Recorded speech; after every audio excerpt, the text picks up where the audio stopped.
Brain-body connection. Does my brain communicate with my body? If not, what is blocking that? Join Jeff as he clears the blocks and all that's getting in the way of clear communication from our brain to our body. So without further delay, thank you, Jeff. So welcome.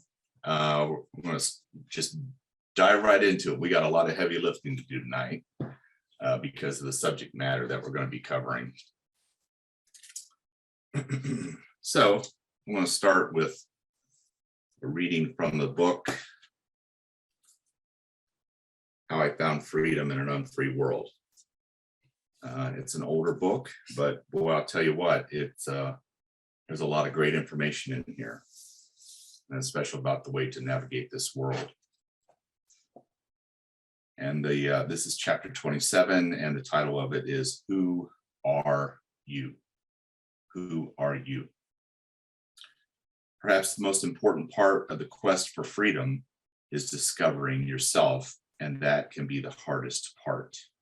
When you try to live up to an image dictated by others, it can be very difficult to know exactly who you are and what you want.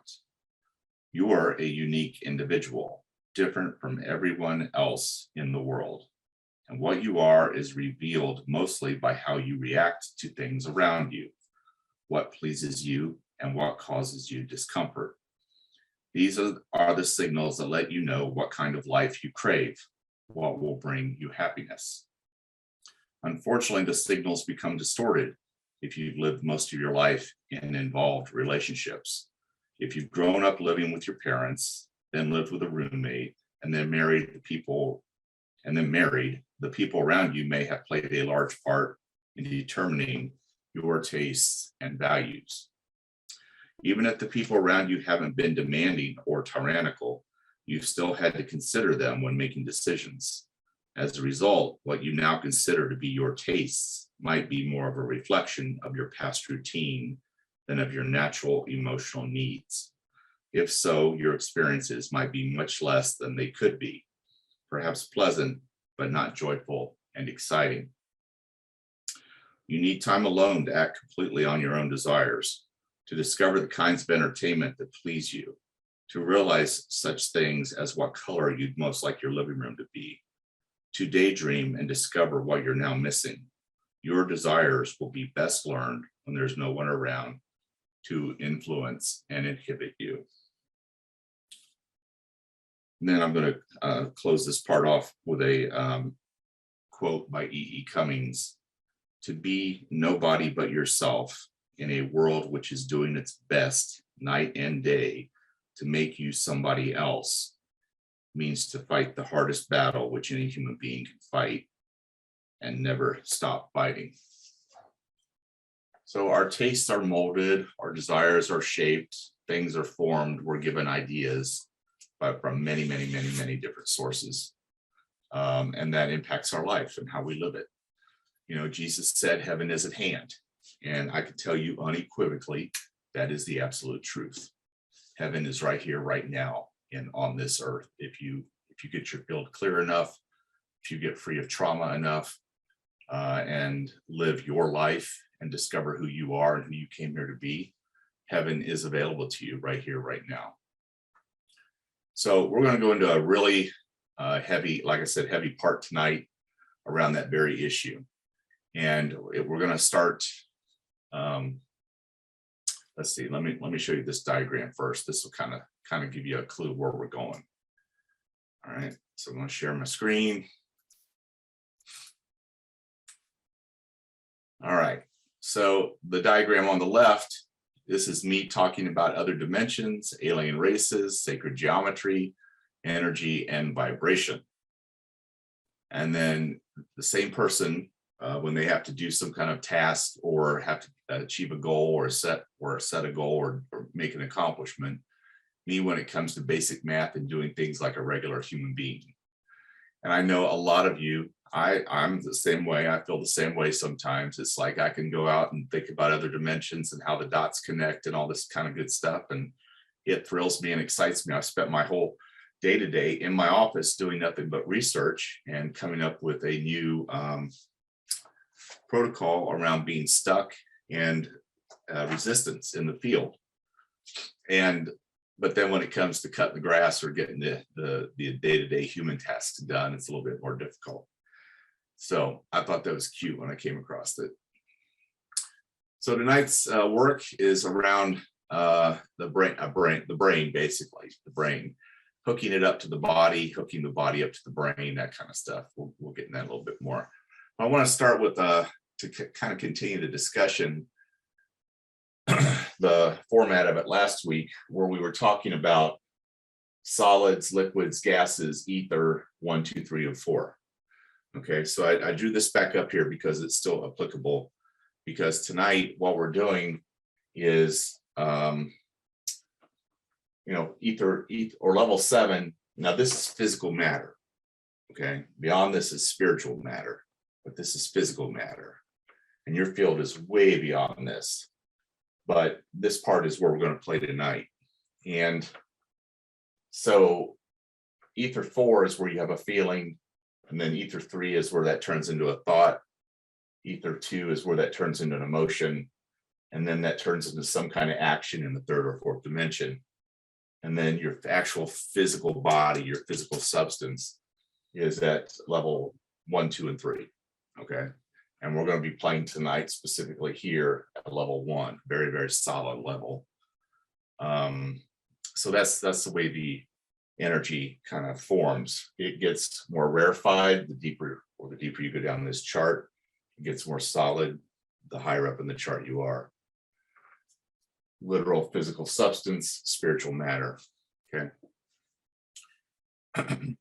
So why is this important? First of all, everything begins and ends with your body. You've got to have a proper functioning body. And the thing that functions, or the human part of us that is the most important, is our brain. That is part of the human as you get into this chart. Now, out here, there's mind. Beyond this, into spiritual matter, there's mind. And people confuse brain and mind. They're not the same thing. Mind is literally the way you move energy into matter, the way you move ether into quantum physics. You move ether into atoms and particles and so forth. You do that with your mind.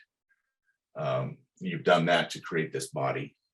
Okay, so you're using mind to create the physical body. Tonight we're talking about the brains that are in the body. Keep in mind that there's always 4 pieces whenever you deal with somebody in a session. There are 4 pieces you got to keep in mind: physical, mental, emotional, and spiritual. Physical, mental, emotional, and spiritual. That's imperative. We are all 4 of those simultaneously, plus a whole bunch of other stuff on top of that. So, all right. So this is what I'm going to be talking about. I did not even attempt to draw the body or the brain. I used block diagrams. Okay, so I'm not even going to try it because it wouldn't turn out pretty.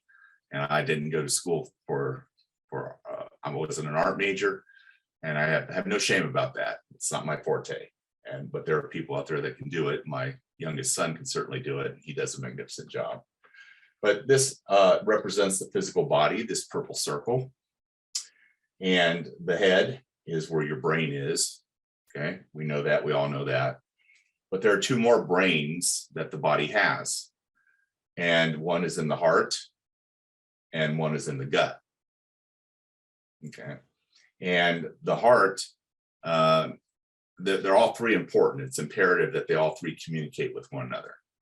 That information flows backwards and forwards. And I know you've met people who get stuck in their head and they can only think logically, or you've met people that get stuck in the heart brain and the people only think with feelings, or somebody gets stuck in the gut brain and they're probably congenital gamblers or something, or somebody that's always got to work stuff out or has a hunch and plays the hunch. Whereas what you want is all three of them balanced, okay? And you want all three of them functioning in unison. So the head brain is then connected to this black line, which is the vagus nerve. And the vagus nerve is the largest nerve in the body. It literally connects to every organ, every system. Interesting enough, the only thing it does not connect to, I believe, is the adrenal glands. And the reason the vagus nerve doesn't connect to the adrenal glands is because if you're in a state of fight or flight and those adrenals have got to be used, you don't want to sit there and think through it and process the information. You turn on the adrenals and you run. Okay, so that's why it's not connected to the adrenals. But the vagus nerve is really crucial for a human. It's really crucial for any mammal, but it's really crucial for us, and people just don't get how important the vagus nerve is. So, and there's a lot more pieces to it. There's a sympathetic nervous system, the parasympathetic nervous system, the energetic nervous system, the nadis is in here as well. The nadis is the energetic nervous system. And so I'll draw you a little picture here is the way I see it. It's your nervous system, all this working together is kind of like a chocolate fountain at a wedding. Okay, so you've got this level and this level and this level and this level, and then you've got the chocolate down here in the bottom, right? So chocolate, I use chocolate because I have a sweet tooth. The chocolate comes up and it fills the first level, and then it overflows, and then it fills the second level, and then that overflows, and then that overflows, and then goes back into the main collector. Everybody's seen this, you know how it works. But you are very much like a chocolate fountain at a wedding party. What happens is that negative energy, it gets built up in the nervous system, and it goes up and it tries to get processed through the parasympathetic nervous system, the sympathetic nervous system, and so forth and so on, until there's no place for it to go. And it just cycles and recycles and cycles and recycles. That's not the way you're supposed to work, but that's the way most people are working in this world, because we are so inundated with new shock, new panic, new trauma on literally a daily basis. If you're paying attention at all to what's going on in the world, something new is being revealed somewhere, something is being uncovered somewhere. And if you didn't have a balance, if you couldn't process that information, it would drive you nuts. And it's basically filling up your fountain. And you're in an overflow state, and it's cycling and recycling and cycling and recycling. Well, if that happens, then you get stuck in a constant state of fear, and you get two things from that. You get adrenal burnout, which leads you being tired and fatigued all the time, and sleeping 10 and 12 hours and not waking rested. Or what happens is the main brain shuts down when you're in a state of fear. Fear and cognition do not typically exist with each other. If you're in a state of fear, you're running, or you're thinking about running, you're hiding or something like that. You're not sitting there processing through the world and trying to say, well, that doesn't matter, this matters, this is right, this is wrong. You don't think like that. Your brain shuts down. Okay, so that's what this is doing, and we want to repair this cycle tonight. And I said earlier, we're going to do some heavy lifting because there's a protocol for each one of these boxes. And it's going to be a lot of processing from this, but when you're done with it, you'll be able to experience heaven on earth. So anyway, all right, so let's get on with this. So vagus nerve also connects to the organs, and that's important. Your organs, everything's got to work in unison. So I already talked about the brain hookup we're going to do. It's the head, the heart, and the gut. Okay. Vagus nerve reset. This vagus nerve gets ignored by a lot of people. they acknowledge it physically exists, but doctors, practitioners, healers don't understand what role the vagus nerve plays. And the vagus nerve is like a big hormonally based antenna. And for all you empaths, all of you on this call, I know you're all empaths. For all the empaths, the vagus nerve is crucial. It's a big, big, big deal. Okay.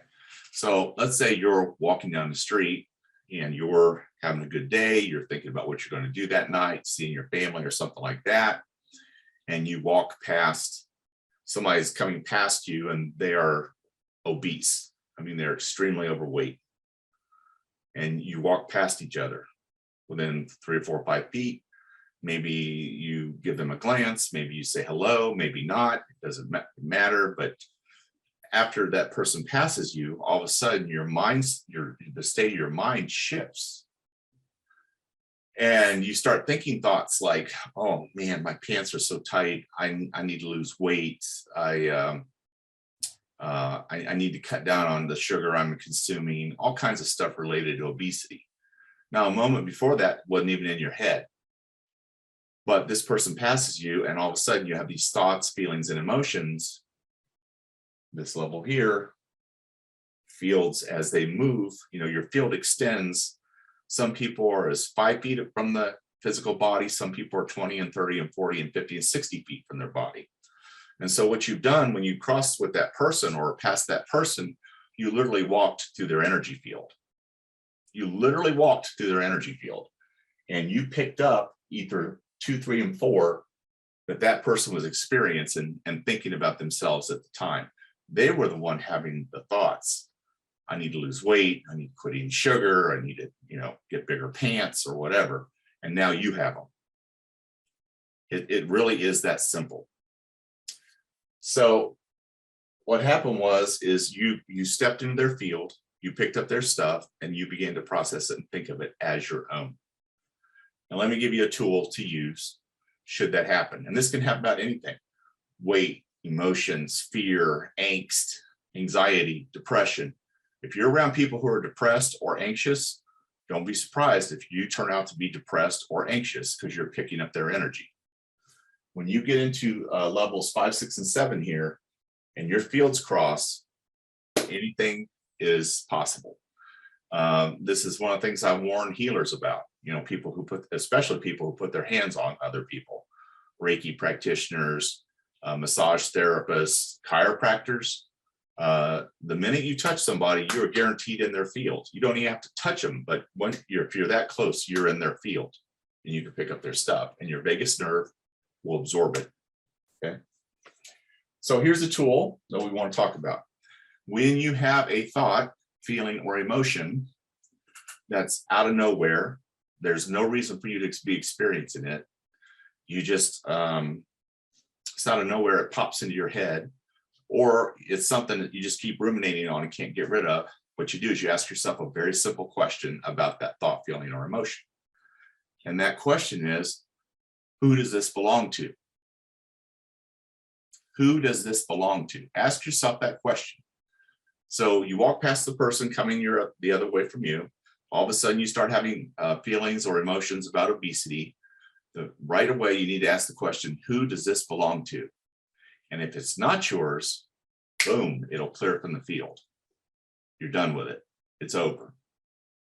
Okay, so if you're just sitting there and something comes on you, you start feeling your good day is going down the toilet because you're having a thought, feeling, or emotion, ask the question, who does this belong to? And your field will clear it. If it's not yours, it's gone. If it is yours, if it's something that's coming up, it'll hang around. Okay. And that's an important distinction. So that's a tool right there that'll make for a better day right from the get-go. Just whenever you have a bad thought, feeling, or emotion, who does this belong to? Now, this next piece is access consciousness, because I'm trained in that as well. So I want to give them their due because they've done a lot of work and a lot of research and so forth. And so if who does it belong to doesn't work, if that feeling still hangs around, if it's still something that needs to be cleared, then what I want you to do is say the words pod and POC. pod and POC, POD/POC, pod POC. Pod POC refers to a 28-page clearing statement that's published out on the internet that's basically free to the world, and it clears those kinds of thoughts, feelings, and emotions. So if you just say pod POC, you're so strong now that you can enact that clearing statement and it'll go to work in your field and clear that thought, feeling, or emotion. So thoughts pop into your head. Who does this belong to? Wait. If it doesn't disappear, then pod pocket. Just say pod POC, pod POC, pod POC, pod POC, pod. Say it until it's gone. Say it until the nervous system calms down. You can use it over and over and over and over again. You're just telling the field, clear it, clear it, clear it, clear it. So you're doing your own clearing work with this piece of work, okay? So that's a very, very important tool, especially in today's day and age with what's going on, you know? So the vagus nerve is a huge antenna. This is also what you use to pick up the thoughts, feelings, and emotions intentionally. So if you're an empath, which you are, you're using this to sense the world, to feel the world, to pick up what's going on.